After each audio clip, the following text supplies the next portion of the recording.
Salve, turma boa! Mais uma aula de atualidade semanal aqui do canal do Vencendo Concursos, também no site do Vencendo Concursos, tratando de temas nacionais e internacionais da semana de 16 a 23 de outubro de 2024. Tá?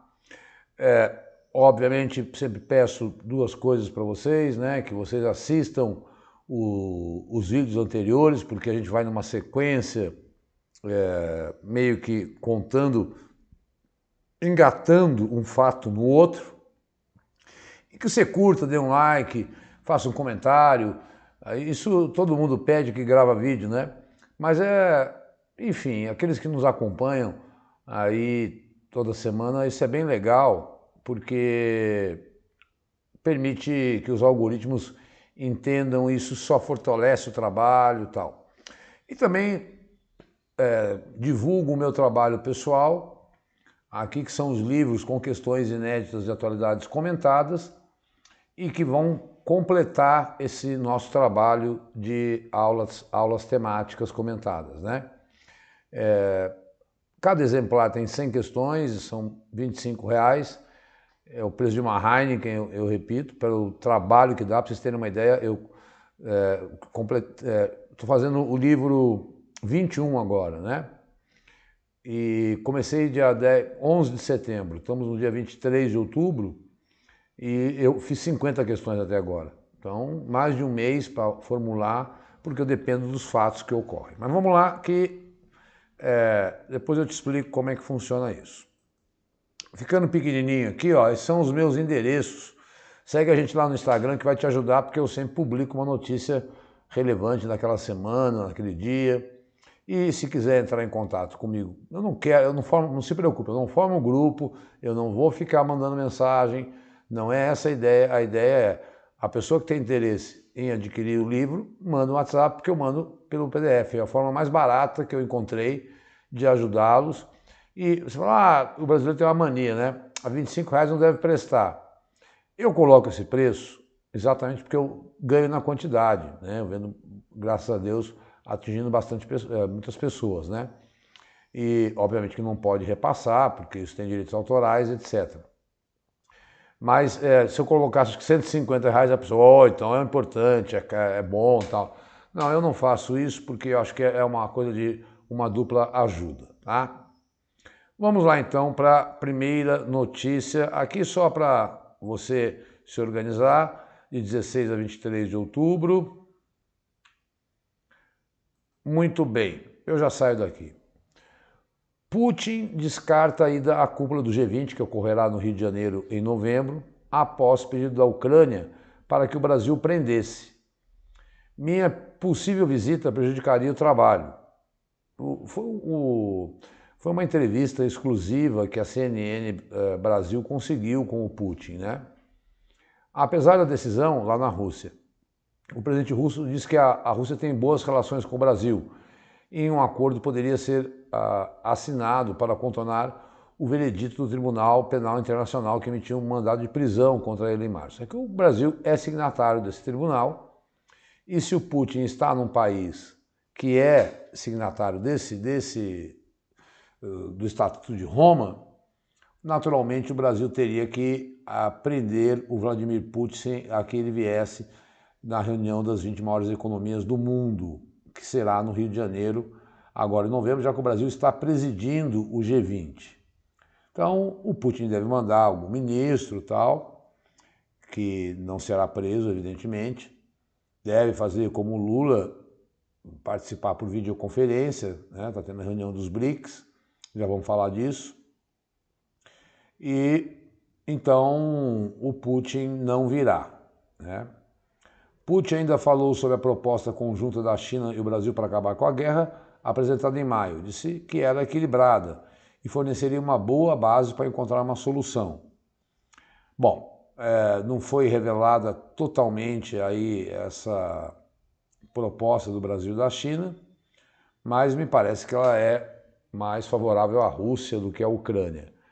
E por isso não sei se vai adiante essa proposta não. Mas está aí descartada a viagem de Putin ao Brasil em novembro. Olha, eu até fiquei surpreso com essa notícia aqui, né? Achava que o Brasil estava no rol dos maiores aí pelas maldades políticas de todos os lados, é que eu não vou me posicionar porque eu acho que todos os lados cometem abusos e excessos na política, na violência doméstica, no feminicídio, enfim, um país que tem uma educação muito comprometida é mais vulnerável. Mas, olha só a notícia. O Brasil é o quarto país da América Latina com mais ameaças digitais no primeiro semestre de 2024. Diz pesquisa. Lidera o ranking Peru, México e Equador.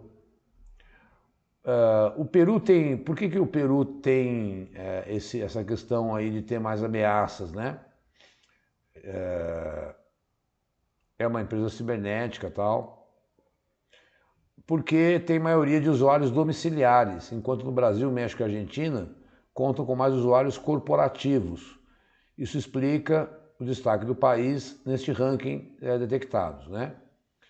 Os usuários estão mais expostos porque eles dispõem de menos recursos para a segurança digital. Foram 2 milhões de amostras de ataques cibernéticos com malware nos primeiros 6 meses, 2 milhões e meio. Meu Deus do céu, a gente que trabalha aqui com computador, né?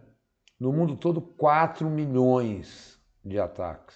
E disso envolve aquelas coisas do tipo, eles entram no seu computador, bloqueiam o seu computador,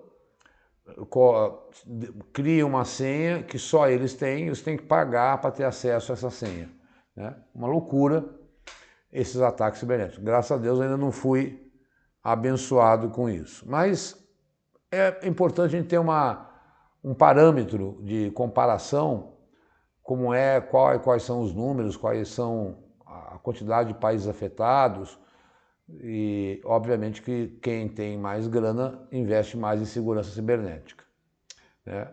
Eu pensava confesso que o Brasil estava entre os recordistas do mundo aí, e não está, né? Olha, o Brasil vai assumir a presidência dos BRICS a partir de 2025. Lula se reunirá virtualmente com a cúpula dos líderes. Já se reuniu hoje, eu já vou trazer aqui no próximo slide o que ele falou. Bom, 6 anos após ter assumido pela última vez a presidência dos BRICS, o Brasil retomará o comando a partir de 1º de janeiro do ano que vem e tentará pautar a discussão sobre temas como reforma da governança global, desenvolvimento sustentável, também discutido durante a presidência do G20, né? Formado por 10 países, o BRICS, que teve o ingresso aí de Arábia Saudita, Emirados Árabes, Etiópia, né? Está discutindo aí a entrada de novos parceiros. O encontro está acontecendo em Kazan, na Rússia. Ele mandou Mauro Vieira, o ministro das Relações Exteriores, e o Brasil reforma da instituição da governança global, que é praticamente a reforma da ONU, combate à fome e à pobreza, redução da desigualdade e o desenvolvimento sustentável, né? Pelas regras de rotatividade, o Brasil deveria ter assumido neste ano. No entanto, como assumiu o G20, a Rússia chefiou e aí o Brasil vai assumir o ano que vem, tá? Então, veja que em 2 anos assumimos importante presidência de 2 blocos fundamentais para a economia mundial. E qual foi o discurso do Lula na videoconferência? O Lula sofreu um acidente, né, doméstico muito mal explicado aí, bateu a cabeça e tal, e os médicos recomendaram que ele não fosse para a Rússia. Então ele fez uma videoconferência e também saiu, que vai ser o último slide dessa aula, um documento oficial da cúpula, né? Eles já publicaram, e cada um falou, cada país, cada chefe de Estado fala, os convidados também, né? E depois eles assinam um documento comum. Então, falou 7 minutos, logo depois do presidente do Egito, que também faz parte, da Etiópia também, né? Então, o Lula sugeriu, novamente, mudanças climáticas, que é uma pauta do mundo, e o Brasil é um protagonista nessa questão. Taxação dos super ricos, isso é a primeira vez que eu vejo o discurso do presidente tocar nesse assunto, né? Criticou as guerras do Oriente Médio e no leste da Europa, na frente do Putin, ele criticou a guerra da Ucrânia, né? Com a Ucrânia, pedidos por democratização do acesso à vacina e inteligência artificial e defendeu uma moeda comum entre os países do BRICS, para não precisarem usar o dólar para fazer comércio uns com os outros. Isso vem sendo discutido aí nos BRICS, né? Os BRICS, pessoal, vamos falar a verdade, né? Que é um comentário pessoal e tal, mas os BRICS, eles fazem um pouco do que a política que a China quer. A China bota muito dinheiro no Banco dos BRICS, que é presidido pela ex-presidente Dilma, e é meio que o discurso da China, tá? Ela tem muito peso nas decisões dos BRICS, mas de qualquer forma é um bloco que está se fortalecendo cada vez mais aí em comparação à União Europeia, enfim, né? Porque você tem a economia que mais cresce no mundo, que é a Índia, você tem a China, que é a segunda maior economia do mundo, e a Rússia, que é a maior potência armamentista, e isso intensifica o comércio externo do Brasil com esses países. Então, os BRICS, aí, em termos populacionais, juntando todos os países, né, que a China e a Índia já tem quase metade da população do mundo participando dos BRICS, é um bloco de destaque. Mas eu chamaria a atenção que, em termos de ação econômica dos BRICS, tudo que eu leio, tudo que eu vejo é o que a política externa da China deseja, tá? E ela meio que pauta essas conversas. Consegui, nessa semana, colocar manchete, saindo daí. Bom, a Enel, todo mundo acompanhou o apagão, graças a Deus, na minha região, os fios são enterrados, uma das poucas áreas de São Paulo, não sei porquê, eu moro aqui no Bexiga, que não é um bairro de classe alta, é um bairro de classe média, e com bolsões de miséria também, né? Mas a Enel, depois de uma semana, disse que normalizou a distribuição de energia. Mas foi, pessoal, um perrengue para muitos colegas com quem eu trabalho. Perderam comida. O governo anunciou uma linha de crédito de R$1 bilhão para ajudar os comerciantes que perderam tudo. Foi uma chuva e aí uma enxurrada também de críticas de um lado e de outro em meio à campanha eleitoral. Ao que tudo indica, ainda tem gente sem energia, mas, segundo a Enel, quando tem essa quantidade, é normal, né? É uma empresa muito complicada para nós aqui de São Paulo, viu? E do Ceará também. Vamos falar sobre isso. Mas o Hamas confirmou a morte de Sinwar e Sinwar por Israel. Promete vingança e diz que não devolverá reféns até que a guerra acabe. Nós já vamos comentar sobre isso, tá? É só para dizer que o Hamas confirmou que realmente esse líder aí foi morto e está no rol das notícias internacionais. Trabalho infantil cai, mas olha quanto aí o IBGE identificou de crianças entre 7 e 17 anos trabalham no Brasil. 1,5 milhão de crianças trabalhando, muitas sem carteira assinada, no subemprego, que devia estar na escola, que devia estar brincando, né? E que obviamente trabalha para ajudar a renda na família. É muita gente, é muita criança que deveria estar em outro lugar. É bom para que você tenha um parâmetro, né, do número de crianças. Óbvio que no passado isso foi muito pior. lançaram o drone, e hoje saíram as imagens, em direção à casa do Benjamin Netanyahu, em Israel. O premier não estava na residência, mas, como você sabe, só aumenta. Todo dia eu escuto a seguinte notícia: Israel lançou mais mísseis sobre o Líbano. Líbano lançou mais mísseis sobre Israel.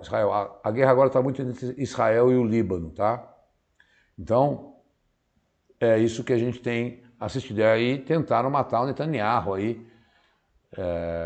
Obviamente que ele deve estar super num bunker protegido em meio a essa guerra que só escalou nesse mês de outubro. Ora, Mariana, em primeira audiência da Justiça Inglesa, olha, esse julgamento vai até o ano que vem, segundo eu li nas reportagens. Está sendo julgado lá na Justiça Inglesa, porque a empresa que trabalhava aí com a Vale, né, com a Samarco e tal, a BHP é inglesa, e 620 mil pessoas atingidas, município, igrejas, reivindicam 260 bilhões em indenizações, né? Isso foi em 2015, causou 19 mortes e foi o maior acidente ambiental brasileiro aí, né? Tivemos Brumadinho, mas Brumadinho tivemos mais mortes. Mariana foi um acidente mais ambiental.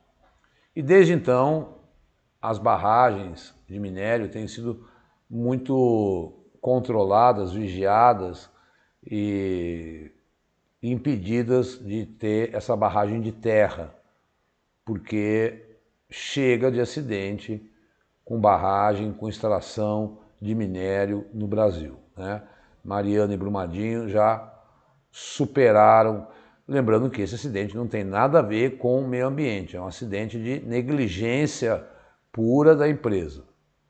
Vamos aguardar esse julgamento, mas começou. Mas é longo, e eu confio pouco que eles consigam pagar essa quantia pedida, né?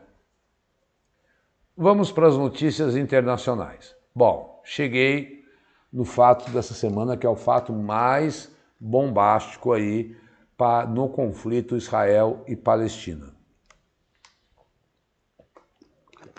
Por isso assisti aos anteriores, né? Porque eu já comentei que já foi morto o líder, o cabeça número 1, o Hasnallah, do Hezbollah. Depois mataram o líder do Hamas no Irã, o que envolveu o Irã atacando Israel, só para a gente relembrar aqui. E agora mataram um outro líder do Hezbollah, esse que se chama Yahya Sinwar, na quinta-feira, dia 17, tá? Que agora estava como número 1. E por que a morte dele é muito... Ele era um líder, o mais radical de todos. Foi ele que bolou aquele massacre de 1.200 judeus no dia 7 de outubro do ano passado. Ele era um dos principais alvos de Israel, né? E ele estava num prédio já em ruínas, tem cenas de um drone, ele meio debilitado, sentado no sofá, né? Ele já ficou preso 23 anos em Israel e governou dentro de Gaza, né? Também foi o comandante do Hamas que menos tempo ficou no poder, porque como já mataram o comandante lá do Hamas há alguns meses, né? Ele, enfim, Ismael Haniyeh, que foi assassinado no Irã. E agora ele era o número 1 e esse era um cara mais procurado, né? E ele estava em Rafa, no sul de Gaza, e essa é um pouco a política de Israel. A ideia de Israel é meio que decapitar esses grupos, deixar sem liderança. E aí, não tendo uma liderança religiosa, política forte, a tentativa de Israel é conseguir negociar a entrega dos reféns.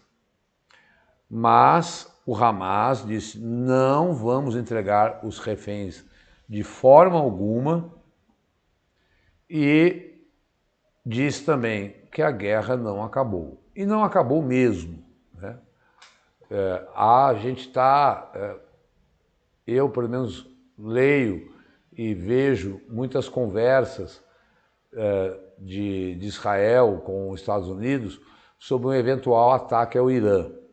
Os americanos falam, olha, por favor, se for atacar, não ataque bases de petróleo, nem lugares onde o Irã tem usinas nucleares, porque aí seria envolver o Irã, e o que eu sempre digo, né?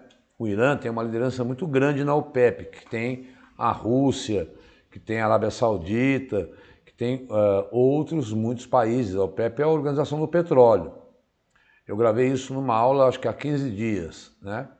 Ou há 21, por isso sempre peço para olhar as aulas anteriores, onde eu explico exatamente que envolver o Irã numa guerra, apesar dele estar estou batendo na mesa aqui, desculpa, dele estar na guerra indiretamente, né? É o Irã que financia o Hamas, é o Irã que financia o Hezbollah, e os Houthis do Iêmen, chamado Eixo da Resistência. Eu vou repetir isso muitas vezes em muitas aulas, até ficar bem guardado na cabeça de vocês, né? Porque é uma aposta muito forte para todas as provas, até o ano que vem, eu acredito, porque esse conflito deve... assim, muito depende, né? E nós vamos mas como o presidente dos Estados Unidos só assume quem for eleito o ano que vem, nós temos que esperar um pouco o resultado das eleições nos Estados Unidos para entender o desfecho desses dois conflitos. Eu acredito que se Trump vence, a guerra tem outra dinâmica. Trump é muito aliado aí da Rússia, por exemplo, e muito aliado de Israel.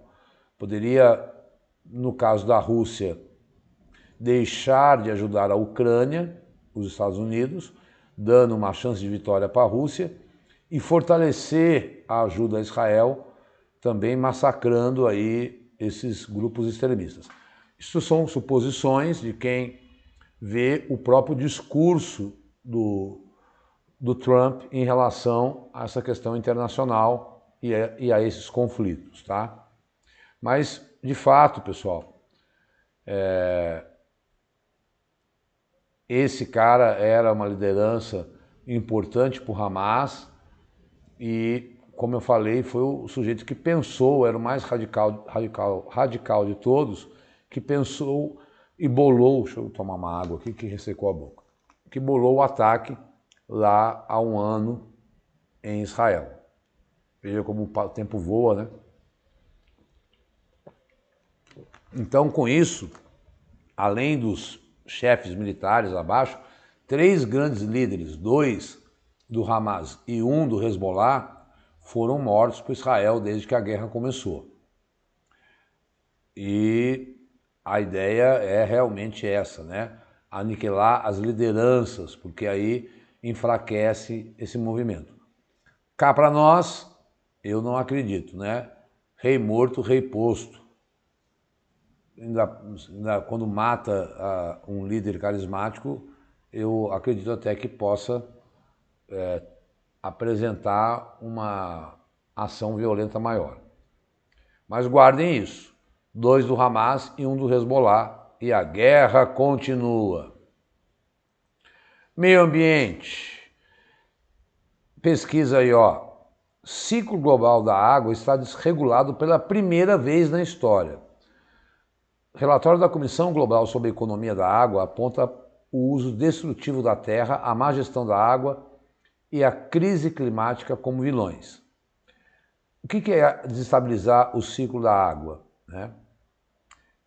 Que pode trazer vários estragos na economia, na produção de alimentos, etc. O ciclo da água refere-se a um sistema complexo pelo qual a água se move ao redor da terra. A água evapora do solo, incluindo lagos, rios e plantas, e sobe para a atmosfera, formando grandes rios de vapor de água que podem viajar longas distâncias antes de esfriar, condensar e cair de volta no solo como chuva ou neve. As alterações do ciclo da água já estão causando sofrimento. Quase 3 bilhões de pessoas enfrentam escassez de água. As colheitas estão murchando e as cidades estão afundando à medida que o lençol freático sob elas seca. As consequências serão catastróficas.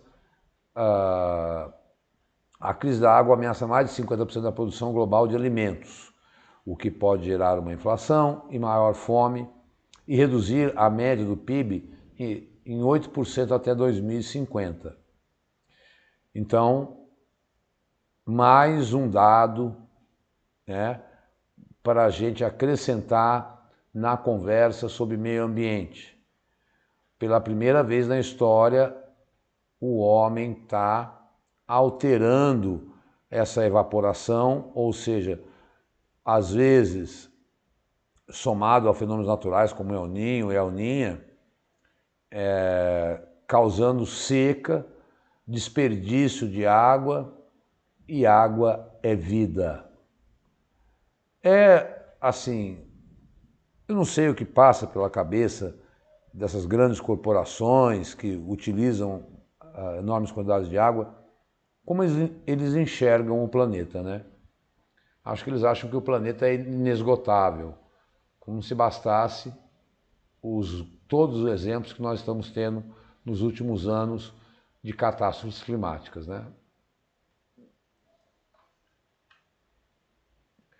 Pois bem, saiu uma reportagem sobre exatamente os países que fornecem arma. A Rússia não consegue, apesar de ela ter uma forte indústria armamentista, como ela usa muito a guerra de campo e mísseis contra a Ucrânia, ela está comprando armas do Irã, da Coreia do Norte e da China. São os drones, né?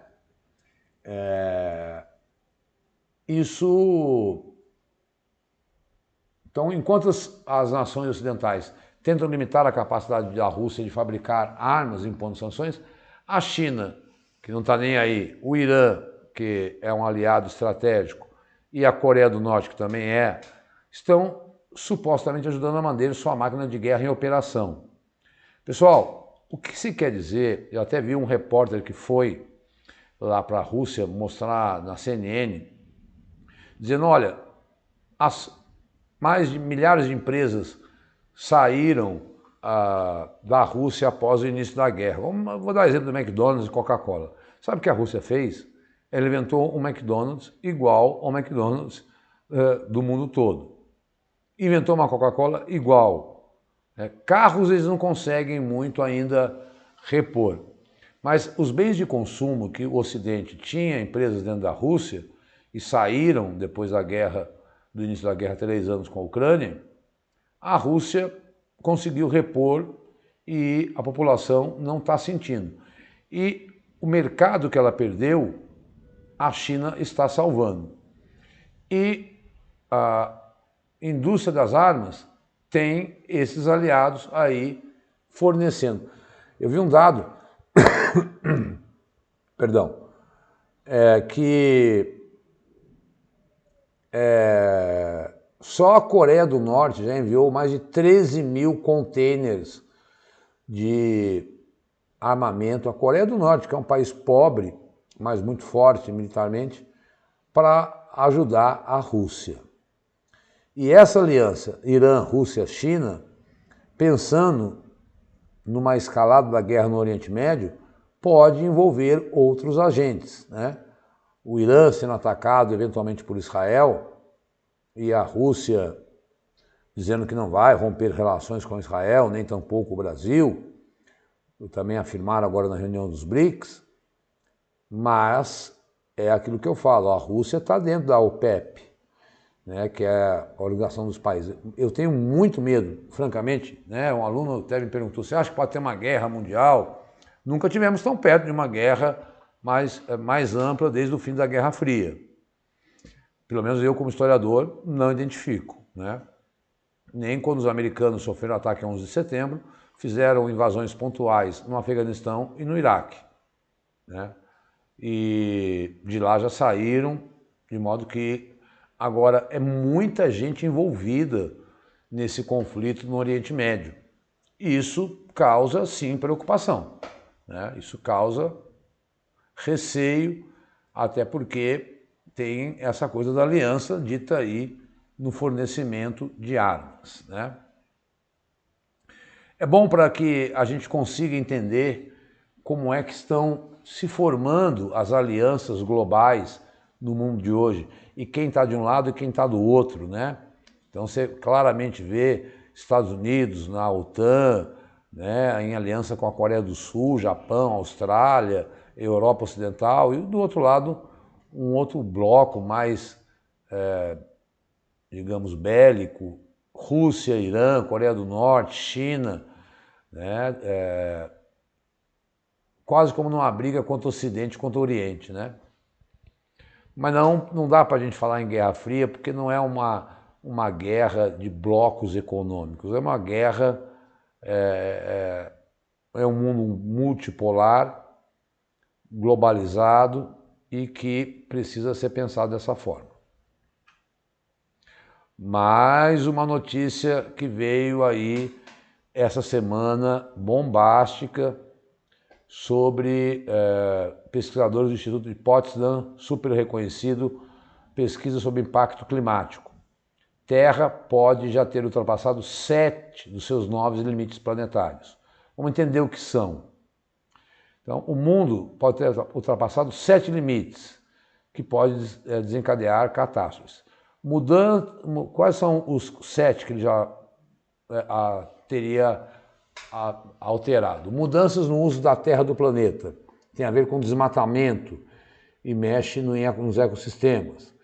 Já foi ultrapassado. Mudanças climáticas, aumento da temperatura.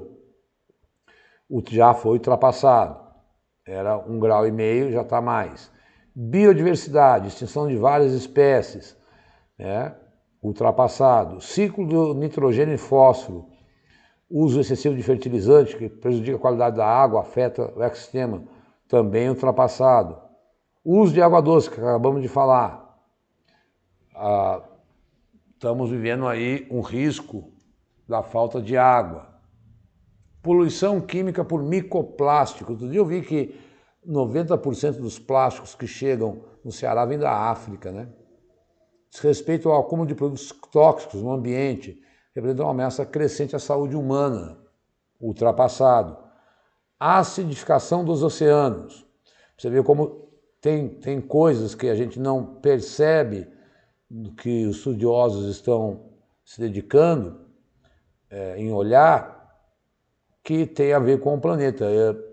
Eu não imaginava, por exemplo, que o fertilizante eu sabia que ele fazia dano, como ele tinha dano, mas era chamado de ciclo do nitrogênio e fósforo. Esquecemos muitas vezes dessa poluição, dos microplásticos. A acidificação dos oceanos, tem a ver, o sétimo, né? O CO2 na atmosfera torna mais ácido, prejudicando a vida marinha. E aí, quando você prejudica a vida marinha, você sabe, né? Muita gente fala, o pulmão do mundo é a Amazônia. Não, o pulmão do mundo são as algas marinhas. Elas é que retiram CO2. Se você vai tornando o mar mais ácido pela presença do CO2 na atmosfera, essas algas morrem. E aí se retira menos CO2. E aí aumenta os efeitos do gás, efeito de estufa. Isso aumenta o seu repertório para qualquer tema que venha eu acho que numa questão dissertativa, que você pode acrescentar para não ficar sempre falando emissão de CO2, emissão de CO2, emissão de CO2. Não, o meio ambiente tem outros elementos. O que não teria ultrapassado? Está no próximo slide. Ó. Aerosóis na atmosfera, ou seja, o aumento de partículas aerosóis que vem alterando a saúde humana, né? E a camada de ozônio também na estratosfera ajudar a protegê-la. Que aí, se você fere a camada de ozônio, os raios solares são muito mais danosos ao corpo humano. Então, vejam que a coisa, pensar o meio ambiente E os estragos envolvem água, envolvem outras camadas da atmosfera, envolvem fertilizantes. Não é uma mudança climática restrita à emissão do CO2. É como o homem, eu diria, mudando aí ecossistemas e biomas, como o homem está tratando o planeta como um todo. Gente, uma palavra nova, turismofobia. Eu tenho já abordado isso, né? Mas alguns países, inclusive o próprio Brasil, têm aí tentado barrar o turismo, porque ele não tem um nome oficial, é chamado de turismofobia, medo do turismo, né? O over-tourism, por exemplo, refere-se à presença exagerada de turistas em determinado lugar. Tá? Para o Ricardo, um cara estudioso do turismo do Senac, né, essa insatisfação pode ocorrer por diversos motivos. Aumento da violência, do trânsito, esgotamento da infraestrutura, água, energia, esgoto, né, barulho, perda da identidade local, substituição do comércio local por grandes empreendimentos, e alguns países já têm tomado algumas medidas. Aí, ó, Espanha é o mais clássico, né? Barcelona, basta, ponhamos limite ao turismo. Maiorca, muitos turistas têm comprado imóveis na ilha, inflacionando os valores e dificultando a compra de moradores locais. Veneza, na Itália, uma taxa diária de 5 euros. Amsterdã proibiu a construção de hotéis. Japão também, a partir das Olimpíadas de Tóquio, o Japão entrou no radar do turismo internacional, incomodou a população a fazer as mesmas coisas, né? Fechar a circulação de turistas, como é o caso de Kyoto, aquelas ruas tradicionais onde ficam as casas das geishas e tudo mais, de Conceição. E mesmo Ubatuba, no litoral norte, em dezembro do ano passado, a prefeitura deu início à primeira temporada de verão com taxa ambiental, uma cobrança diária para veículos na cidade. Eu nunca pensei que o Brasil pudesse se preocupar com isso, porque o nosso turismo é medíocre. Mas está aí um termo novo, uma nova realidade, porque depois da pandemia, como as pessoas ficaram muito reclusas, durante aqueles que têm dinheiro, houve um crescimento estrondoso as pessoas ficaram fechadas, resolveram viajar, e isso mexe com alguns locais que aceitam turistas, precisam do turismo, mas, como eu falei, trânsito, infraestrutura, encarecimento dos produtos tem deixado alguns países, tem feito alguns países a tomar medidas para restringir o turismo em geral. Tá? Achei legal porque aqui a gente reuniu os exemplos de países que estão atuando nesse sentido. Faltou citar lá em cima, tá? Espanha, Holanda, Japão, Brasil, mas a Itália com Veneza também, né? Bom, da reunião dos BRICS já ficou acertado que a Venezuela não vai fazer parte. Imagina que até o Afeganistão queria participar. Então a Venezuela e a Nicarágua ficaram de fora da lista de possíveis países parceiros do BRICS. Coincide com o desejo do Brasil, que não queria os dois países no bloco. Tá? Então, estão na lista para tentar entrar, vamos ver até o final da reunião, Belarus, Bolívia, Cuba, Indonésia, Cazaquistão, Malásia, Nigéria, Tailândia, Turquia, Uganda, Uzbequistão e Vietnã. Vamos ver quais são aprovados para entrar como parceiro dos BRICS. Em outras palavras, é um bloco em nítida expansão. Mas Venezuela e Nicarágua, com suas ditaduras, estão fora. Pronto, cheguei aqui no slide que peguei essa notícia de hoje, quarta-feira, dia 23. Em uma declaração, BRICS condenam ações de Israel, citam conflito na Ucrânia, pedem reforma da ONU. Em declaração conjunta, países assinaram um documento, pediram cessar fogo na Palestina e no Líbano, Sem citar o Hamas, BRICS também defende a libertação dos reféns mantidos em Gaza. Então, os países do BRICS condenaram as ações de Israel e pediram uma reforma abrangente das Nações Unidas, por conta dessa loucura do Conselho de Segurança com poder de veto, né? Citou a guerra da Ucrânia, mas como uma saia justa, né? Citar lá em plena Rússia, mas defendendo aí o fim da guerra. De acordo com a declaração divulgada, os países afirmam estar gravemente preocupados com a crise humanitária na faixa de Gaza e na Cisjordânia. Houve uma escalada, como eu falei, sem precedentes em relação ao conflito, pedindo um cessar-fogo imediato. Além disso, denunciaram os ataques de Israel contra as operações humanitárias, né? Mas foram bem tímidos em falar sobre a Ucrânia, porque ninguém vai falar contra a Rússia na Rússia, né? Então, ficaria numa questão diplomática muito...